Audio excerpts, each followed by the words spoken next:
මම ප්‍රධාන ලේකම් ලංකා බැංකු සේවක සංගමය රාජ්‍ය බැංකු පද්ධතියේ ලංකා බැංකුව, මහජන බැංකුව, ජාතික ඉදිරිකිරීම බැංකුව, රාජ්‍ය උකස් ආයෝජන බැංකුව, පාදී සම්බන්ධන බැංකුව සහ HDFC නිවාස සම්බන්ධන බැංකුව කියන බැංකුවල මාස ගණනාවක් තිස්සේ පැන නැගිලා තිබෙන අවබෝධයන් සම්බන්ධව එම බැංකුවල පාලකයන්ටත් ඒ වගේම මුදල් අමාත්‍යාංශයේ නියෝජ්‍ය ඇමතිවරුන් දෙපළටත් මුදල් අමාත්‍යවරය වශයෙන් ජනාධිපතිවරයාටත් අපි දිගින් දිගටම ලිඛිතව කරුණු දැක්වුවා. ඒ වගේම යම් යම් අවස්ථාවල මුණ ගැහිලා වාචිකව පැහැදිලි කිරීම කරා.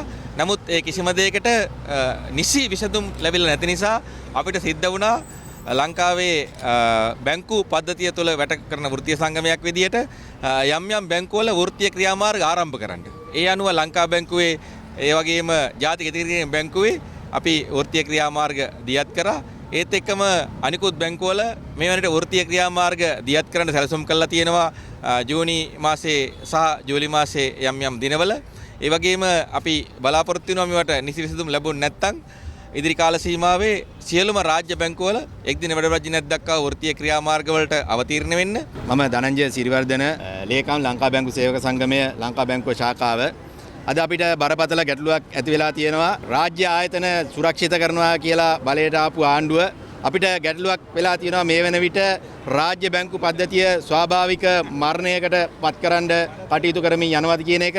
මොකද මේ වෙන විට රාජ්‍ය බැංකු කීපයක්ම ව්‍යාපාර කටයුතු නවත්තලා තියෙනවා. විශේෂයෙන්ම HDFC බැංකුවේ ව්‍යාපාර කටයුතු සියල්ල නවත්තලා, සේවකයන් බඳවා ගැනීම සියල්ල නවත්තලා ඒ බැංකුව ස්වාභාවික මරණයකට ලක් කරමින් ඉන්නවා. ඒ වගේම SMIB එක මහජන බැංකුවත් එක්ක ඒකාබද්ධ කරලා ඒ බැංකුවේ සේවකයන්ගේ රැකියා බරපතල අවදානමකට ලක් කරමින් ඉන්නවා. ඒ වගේම ලංකා බැංකුව, මහජන බැංකුව, ඒ වගේම NSB එක ඇතුළු ප්‍රධාන රාජ්‍ය බැංකුවල සේවකයන්ගේ වරප්‍රසාද කප්පාදු කරලා දශක 5කට 6කට අධික කාලයක් තිස්සේ භුක්ති විඳගෙන එන දිරිදීමනා ඇතුළු විවිධ වරප්‍රසාද කප්පාදුවට ලක් කරලා මේ රාජ්‍ය බැංකු හූරාගෙන කමින් මේ රාජ්‍ය බැංකු ස්වාභාවික මරණයකට පත් කරනවාද කියන බරපතල සැකයක් අද අපිට ඇති වෙලා තියෙනවා. මේ පිළිබඳව සාකච්ඡා කරන්න අපේ ජනාධිපතිතුමාට විවිධ අවස්ථාවලදී දැන් මාස කිහිපයක ඉඳන් උත්සාහ කරනවා මේ පිළිබඳ සාකච්ඡා කරන්න අවස්ථාවක් ගන්න. කනගාටුවට කරුණ මේ වෙනතෙක් ප්‍රධාන මූල්‍ය ශ්‍රේෂ්ඨයේ ප්‍රධාන ආයතන මේ රටේ මූල්‍ය ශ්‍රේෂ්ඨයේ මර්මස්ථානවල ඇති වෙලා තියෙන ගැටලු පිළිබඳ සාකච්ඡා කරන්න කිසිම අවස්ථාවක් මේ වෙන විට ජනාධිපතිතුමා ලබා දීලා නැහැ. අපි දන්නේ නැහැ මොකද්ද කියන කාරණාව. එතුමාට මේවා විසඳන්න අවශ්‍යතාවයක් නැද්ද? එහෙම නැත්නම් මේ රටේ ආර්ථිකය පිළිබඳ එතුමාට හැඟීමක් නැද්ද කියන එක අපිට බරපතල ගැටලුවක් වෙලා තියෙනවා. පොණන්දුල ජ්‍යෙෂ්ඨ උපසභාපති ලංකා බැංකු සේවක සංගමය. අපි අද මේ ජනාධිපති ලේකම් කාර්යාලයට පැමිණියේ ජනාධිපතිවරයාට බාර දෙන්නට ලියුම. කියන්නේ ලංකාවේ රාජ්‍ය බැංකු 6කට අධික ප්‍රමාණයක් තියෙනවා. මේ බැංකු හැම එකකම ඒ බැංකු වලට ආවේනික වෙච්ච නිශ්චිත ප්‍රශ්න ප්‍රමාණයක් තියෙනවා. මෙන්න මේ ප්‍රශ්නවලට මුදල් ඇමතිවරයා විදිහට ජනාධිපතිවරයාගෙන් විසඳුම් ඉල්ලන්න තමයි අපි ආවේ.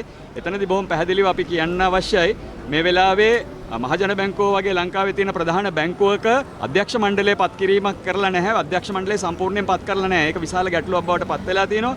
ඒ වගේම අපි ඔබ දන්නවා HDFC බැංකුව ලංකාවේ නිවාස සංවර්ධනය සඳහා හදපු බැංකුවක්. මෙන්න මේ බැංකුවේ ප්‍රධාන ප්‍රශ්නයක් වෙලා තියෙනවා මේ වෙලාවේ මහ බැංකුවේ අනපරිදි HDFC බැංකුවට මේ වෙලාවේ ව්‍යාපාර කටයුතු වල යෙදෙන්නට ඉඩ දෙන්නේ නැහැ. එතකොට මේ තත්ත්වය ඇතුලේ ඉදිරියේදී මේ බැංකුවට කොහොමද සිද්ධ වෙන්නේ කියන එක සම්බන්ධ විශාල ගැටලුවක් තියෙනවා. ඒ වගේම රාජ්‍ය හා උකස් ආයෝජන බැංකුවේත් ඒ හා සමානම ප්‍රශ්නයක් තියෙනවා. ඊටත් අමතරව අපි ගත්තොත් ජාතික ඉතිරි කිරීමේ බැංකුවෙත් ඒ වගේම විශාල ගැටලුවක් තියෙනවා. මේ වෙලාවේ ඒගොල්ලන්ගේ පරිගණක පද්ධතියේ ඉඳලා තවත් ගැටලු විශාල ප්‍රමාණයක් තියෙනවා. ඒතකොට මේ ගැටලු එකක්වත් අපි ගත්තොත් එම ඉතාම පැහැදිලිව කියන්න ඕනේ. වගේම මේ ප්‍රාදේශීය සංවර්ධන බැංකුව මේ ප්‍රාදේශීය සංවර්ධන බැංකුවෙත් ඇති වෙලා තියෙන විශේෂ ගැටලුවක්. ඒ තමයි ඒ ප්‍රාදේශීය සංවර්ධන බැංකුවේ මේ වෙලාවේ පරිපාලනය පවත්වා ගැනීමට අපහසු තත්ත්වයකටපත් වෙලා තියෙනවා. එම බැංකුවේ මේ වෙලාවේ ඉන්න සභාපතිවරයාගේ සමහර ක්‍රියාකලාපය.